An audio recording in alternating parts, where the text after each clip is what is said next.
Okay, today we're going to be doing unit rates that have fractions. The first thing we're going to do is review how to multiply and divide with fractions.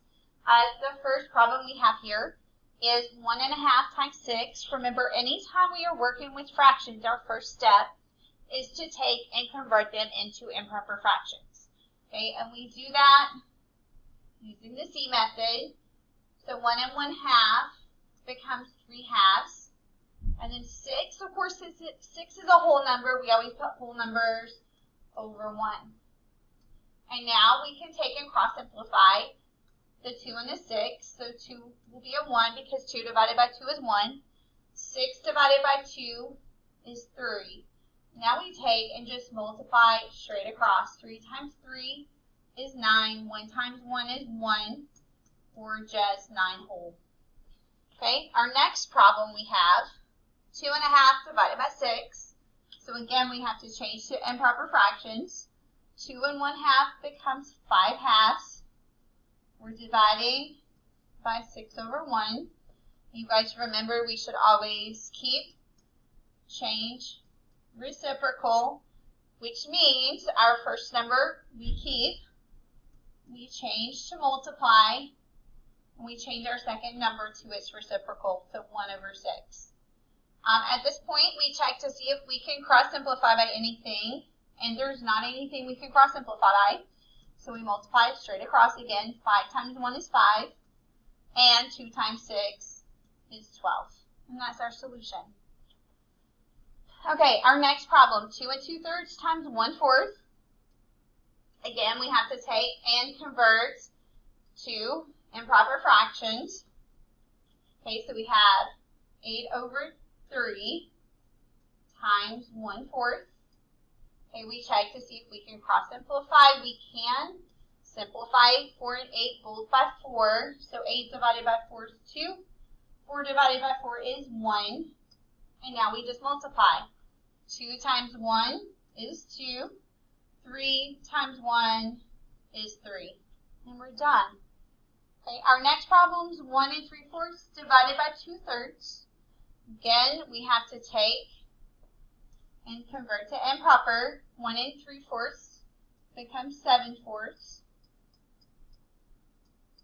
And then we have to keep, change, reciprocal, meaning first number stays the same. We keep it, we change to multiply, and the second number changes to its reciprocal. We check to see if we can cross simplify. We can't. So we multiply straight across. 7 times 3 is 21. 4 times 2 is 8. Okay, so moving on, we have some word problems we're going to work out together. Some of these have decimals in them too, and I'm going to show you guys what to do with those. So the first one is, Gabby measures out 5.5 pounds of almonds at the grocery store bulk section. At the checkout, the total cost is $20.90. What is the price per pound? And you guys remember yesterday we learned that when we're working with money, the money is always going to be in our numerator. So money comes first. So I've got my $20.90. And then we have 5.5 pounds. Okay? And we're trying to find out how much money per 1 pound. And the way we're going to do this is we do have fractions and decimals in the same problem, is I got to change my 5.5 pounds into a decimal. And the way I do that is I change it to an improper fraction. So this would be 11 halves. And then you just take and divide it. Okay, and remember we always divide numerator by the denominator. I'm going to pull up my calculator. Okay, and we're going to do the numerator, which is 11, divided by, oops, I did it too many times, 11 divided by 2, and it tells me 5.5. Okay, and so now the way that we're going to take and solve this problem is we're going to use this 5.5 in place of the fraction. So in the calculator, we're going to do $20.90 divided by 5.5 equals, we get 3.8. And you guys remember money always has 2 digits after the decimal. If it's not there, we have to add that 0. So $3.80 per 1 pound.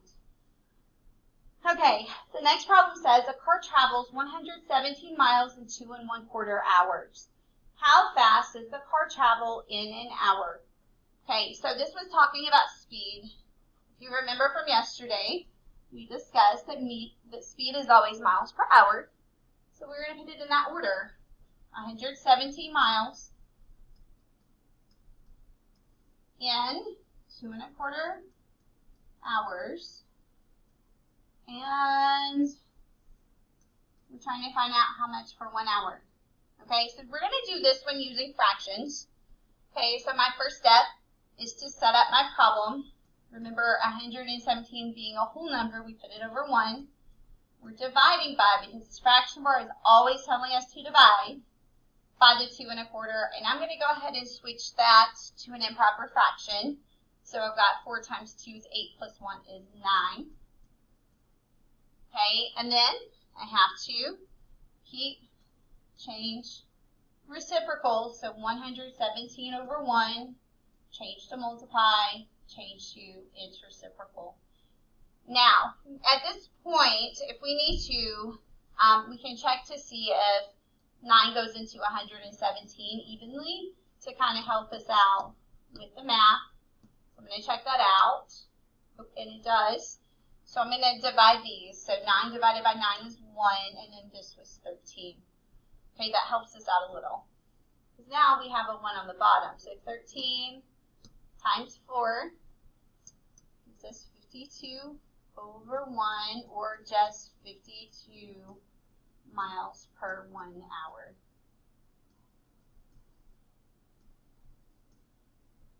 Okay. Our next problem says a baker's dozen, which is 13, of cookies is on sale for $4.94. What is the cost of an individual cookie? So when I set this one up, we're trying to find out the cost of an individual cookie.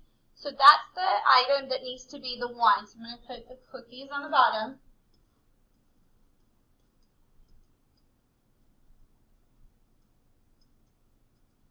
Okay, and then it's telling us we've got 13 cookies right now. So 13, and our cost is $4.94.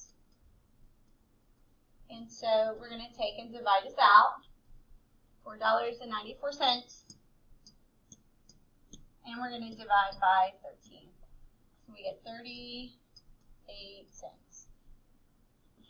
Okay. Here's our last problem. At the fabric store, Maricela spends $9 on 1 1/8 yards of fabric. How much does 1 yard of fabric cost? All right. So we are going to set this one up. Money always goes first. So at $9 over 1 1/8 yards of fabric. We're trying to find out how much for 1 yard. Okay, so again, we're going to set this up. Okay, 9 over 1, and we're dividing by, because that's what the fraction bar is telling us here. I'm going to go ahead and change to improper, so 8 9/8. And then, of course, we change reciprocal. 9 over 1 times 8 over 9. Check to see if I can cross simplify. I can with these 9s. They're both going to be a 1, which gives me 8 over 1, or just 8. And this is money, so I'm going to put my $sign. Okay. So these are the problems for today. Let me know if you have any questions. Have a good one.